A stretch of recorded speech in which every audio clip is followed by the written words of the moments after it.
So imagine a big explosion as you climb through 3,000 feet. Imagine a plane full of smoke. Imagine an engine going clack, clack, clack, clack, clack, clack, clack. Sounds scary. Well, I had a unique seat that day. I was sitting in 1D. I was the only one who could talk to the flight attendants. So I looked at them right away, and they said, no problem. We probably hit some birds.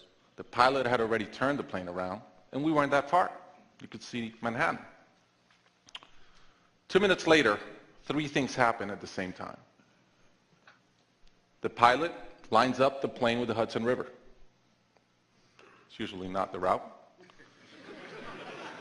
He turns off the engines. Now imagine being on a plane with no sound. And then he says 3 words, as unemotional 3 words as I've ever heard. He says, brace for impact. I didn't have to talk to the flight attendant anymore.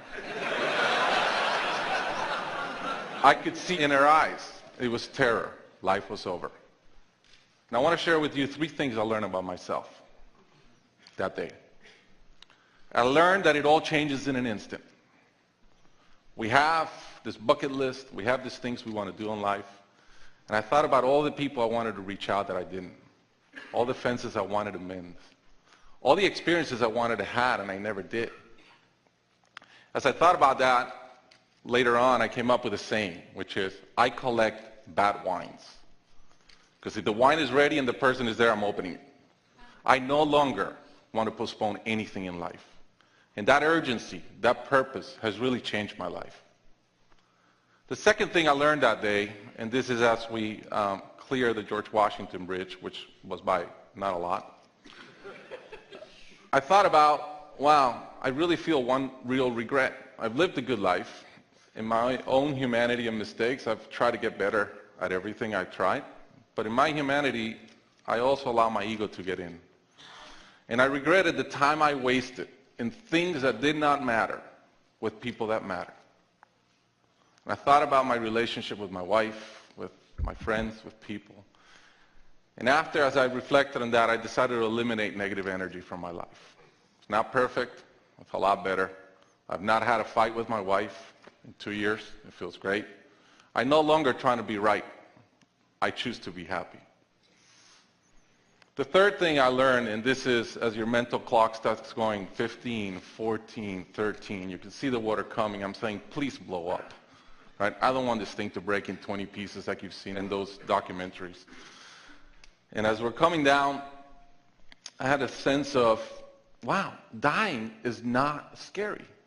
It's almost like we've been preparing for it our whole lives. But it was very sad. I didn't want to go. I love my life. And that sadness really framed in one thought, which is, I only wish for one thing. I only wish I could see my kids grow up. About a month later, I was in a performance by my daughter, first grader, not much artistic talent, yet. And I'm bawling. I'm crying like a little kid. And it made all the sense in the world to me. I realized at that point, by connecting those 2 dots, that the only thing that matters in my life is being a great dad. Above all, the only goal I have in life is to be a good dad. I was given the gift of a miracle of not dying that day. I was given another gift, which was to be able to see into the future and come back and live differently. I challenge you guys that are flying today. Imagine the same thing happens on your plane, and please don't. But imagine, and how would you change? What would you get done that you're waiting to get done because you think you'll be here forever? How would you change your relationships and the negative energy in them? And more than anything, are you being the best parent you can?